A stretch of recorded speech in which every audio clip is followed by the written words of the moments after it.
morning. I'm Dr. Richard Medlicott. I'm a GP in Island Bay in Wellington and a medical director for the Royal New Zealand College of General Practitioners. I'm up here at the college conference in July 2018 here in Auckland with Professor Amanda Howe, who is a practising GP, an academic and president of WONCA. So Amanda, welcome to New Zealand. Thank you very much. We've just come out of your plenary presentation this morning where you touched on equity and leadership and the role of WONCA. I just want to go back a few days. I was lucky enough to have dinner with you in Wellington earlier in the week. Yep. And we had a conversation about kind of what's in a name. We've got WONCA, which is an unusual name. Okay. We have family physicians, we have general practitioners. Just want to maybe talk about that a little bit. Okay, well, let's do WONCA. It's not the Roald Dahl book, respect to him. World Organization of National Congresses and Assemblies is where it started. We now call ourselves the World Organization of Family Doctors, but the acronym sticks, you know, it's constitutional, that's fine. And everybody knows us as that. The Royal College of New Zealand is a member of WONCA, and we have members all over the world, you know, 132 countries, full professional organizational membership, academic members, some countries who haven't got full general practice yet, but are kind of getting there. So it's all about growing the community for patient care. So the name thing is a real challenge because, of course, our members are speaking all different languages. Yeah. And on top of that, we hear some places call our discipline family medicine, others call it general practice. We have family doctors, we have family physicians. Then there's the discourse about generalists and specialists, or some people say partialists, sure, because indeed. most of the hospital guys are just dealing with part of the person, whereas we're dealing with all the person, right? So in some ways, I don't think it matters because we are multicultural, we all speak different languages. In other ways, the big problem is when people don't know what a family doctor does, or they don't know what a real modern GP is. So one of our jobs in countries or governments who may not understand that is we have to keep saying, no, look, this is what GPs do. And you maybe even have to be saying that to your colleagues in ministries and DHBs here, I don't know. But, you know, this is what a GP is trained to do. This is how to help us to make the best use of our skills for the sake of the community.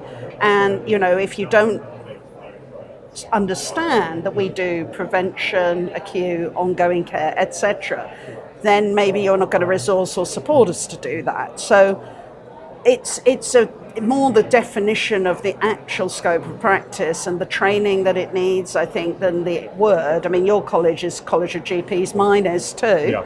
But a lot of countries have chosen to call it family medicine because that means you have a postgraduate training and you are a specialist, not, as it were, somebody who's come out of med school and never really had that opportunity. And so I think that's why some of the terminology stuff's crept in. Yeah, and when you were talking this morning about WONCA and what it does, I must admit, I've been clearly aware of WONCA for a long time, but the breadth and scope of the services it provides was huge. And I was really interested in particular, you were talking about providing countries which may not have the capacity for developing their own training programs, their own CBD requirements and so on. And I was impressed that WONCA actually did that. Does it get much uptake? Do countries take advantage of that? Well, what it is we provide a template. You know, it's a bit like a toolkit, you know, here's a curriculum, draw down on it, and then some countries will invite, for example, the regional president, come to my country and explain to me what you already know about doing this so that we can do more of it, so that kind of study visit model.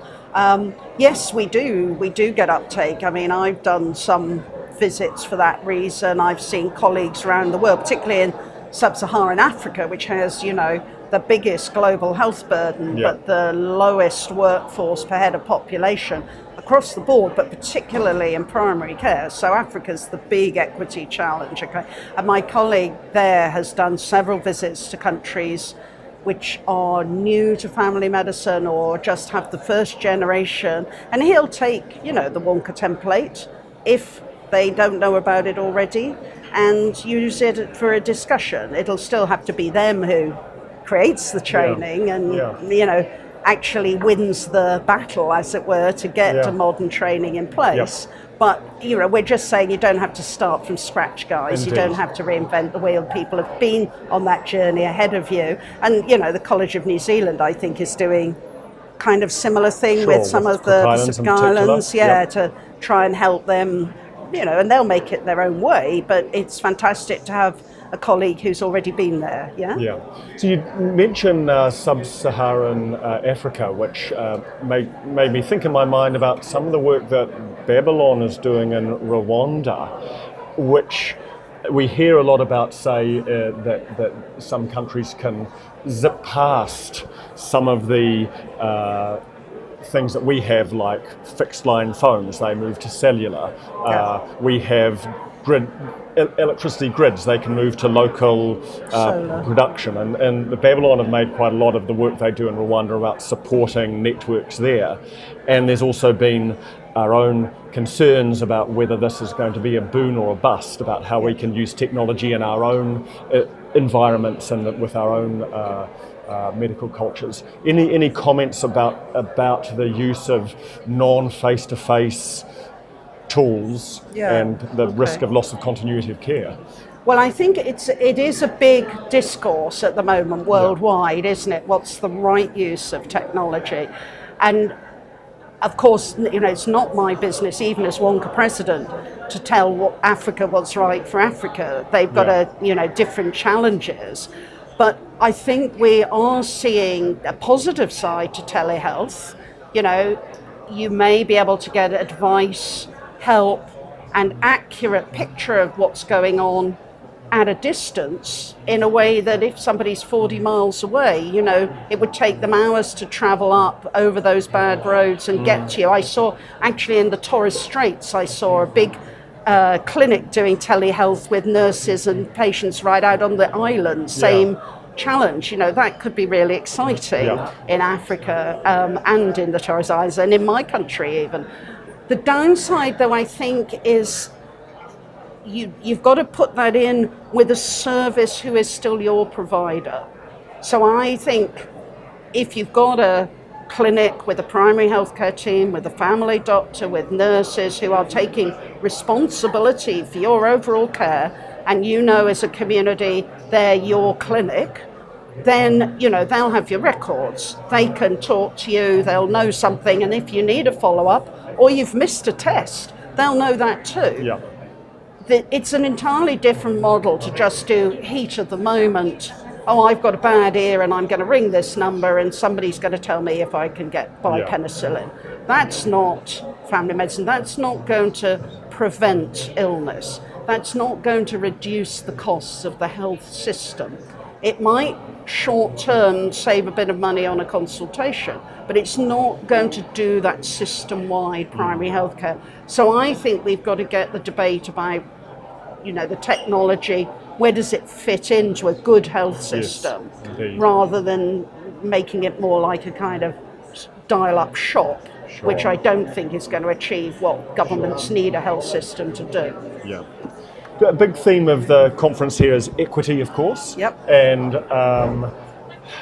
New Zealanders, we have this terrible habit of always wanting to know, how are we doing compared with the rest of the world? So how do you think we're doing? I mean, I've always really admired the New Zealand healthcare that the GPs are giving and the work of the college. I think this is my third visit to your country, which is a privilege to be asked.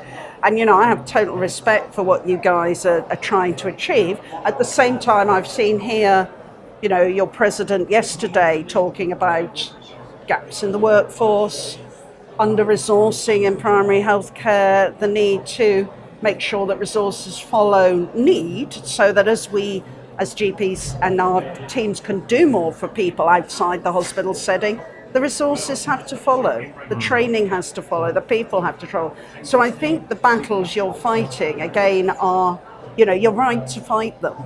And if the new government here wants to see really strong primary healthcare doing what it can for the New Zealand people, then the discussions about resourcing and workforce and the right models needs to follow. And the only other thing I'll say is, we've been having a discussion about whether primary healthcare is really trained and resourced to do the broader work about helping populations to get their overall self-care and social care right as well. And as GPs, we can't do it all, but there is a role we play where I think if we're resourced to work with other sectors to look at the overall picture of health and well-being, that's a good use of our skills. But again, resources have to follow. If people want us to work multi-sectoral planning level, like some of the federations are doing, resources will have to follow that role as well as the individual patient care. Indeed. Again, another challenge, but no, I think you're doing the right things, guys. Okay, and well, just that's reassuring. Keep trying. We'll all keep trying, shall we? And of course, what you've described there requires leadership, of course. And so, as we trained as doctors, we didn't train as leaders. And you talked about the opportunities that you kind of took along your career, and here you are, president of WONCA. But you're still a practicing GP as well. Yeah. And where do you get your kicks, your biggest satisfactions? I still really like seeing patients. I know everybody at home, if they see this film, they'll be laughing. And the patient will be like, "Oh, where was she this week?" Right, kind sure. of thing. And my colleagues who run the practice, they take the burden of that, and I'm, I have to be honest and say, I'm busy doing other stuff rather than running the business now. So respect to them too. But I still really like that feeling when somebody comes in, you maybe don't even know them, but after 10 minutes you've done something good together and they're pleased and you feel you've moved some sort of need further forward. So I still get a kick there.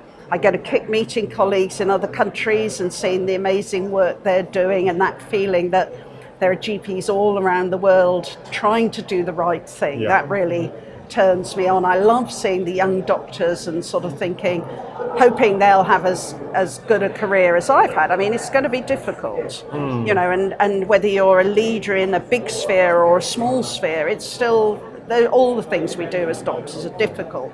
But I just, love seeing their enthusiasm and their vision and the fact that they know things that I don't know, which I think is really cool. So lots of fun out there. Yeah, we're always learning, aren't we? Yeah. I mean, we learn from our patients, we learn from our colleagues as we walk down the corridor. And I certainly get a kick from that as well. Now you said, I didn't train to be a leader. I think that's true, but I'd like to just say that maybe now with modern medical education and even postgrad, we should be more conscious of developing people for their professional leadership roles, because even if that's, looking at the quality of care in your practice and taking a leadership role in analysing data and making sure people are looking for unmet need and changing the way they work to meet an unmet need, that's a leadership role. Yeah. And I think in postgrad and undergrad, we really need to be getting the guys to be aware of what leadership looks like in the clinical field at least, and potentially in political as well, because after all we're advocates for our patients. So I hope that thing about people training for leadership is shifting in our lifetime. I hope so as well. I mean, most of my roles have been serendipitous in a way. You kind of fell into them 20 years ago. Well, one of the troubles with being a way. GP is we're so good at being generalists that we think we can do everything. Well, that's right. And sometimes you have to think, could I learn something more about that? Yeah, it was interesting. My brother-in-law is a child and adolescent psychiatrist, and it's he's doing a little bit more clinical work now, but of course a big part of his training to be a consultant psychiatrist was about being the clinical lead of this big team. Yeah. And I wonder if the changes in workforce, the increasing numbers of patients coming at us, we will inevitably having to be managing a team with maybe not seeing every patient. Yes, and I think that's a set of competencies. I think that's what I mean. There's a set of competencies we need to make explicit during both formal training and CPD in a way. I mean, the NHS in my side put quite a lot of energy into producing some materials on leadership for the health professions, and there was an NHS Leadership Academy where people could, get a, ongoing opportunity to have a brief training so that they were more conscious of what was involved in leadership. And the win for the NHS was that kind of thing, getting people who make a difference to the service. Because, managing people, it's not something you can do as an amateur. No. If you're lucky, you end up in a practice where you've got some people who are naturally really skilled at it. But if you're unlucky, without training, the wheels can fall off the bus. And especially in a small team, there are real challenges with the personal relationship, aren't they? I mean, it's not a big anonymous hospital. It's much more fun than being in a big institution, but you've got to know how to make it work, right? Anyway, I'm sure your members know about that. Sure. And so what's next for you, do you think? I think I'm in my last 5. I'll be coming out of this role. I'll be past president formal for a year, but I'll go on, hopefully mentoring, trying to help particularly colleagues in the developing world. That voluntary basis, I don't mind. I've got that skill, I still like to use it. Grandmother, nice. Growing old, being a patient. Right.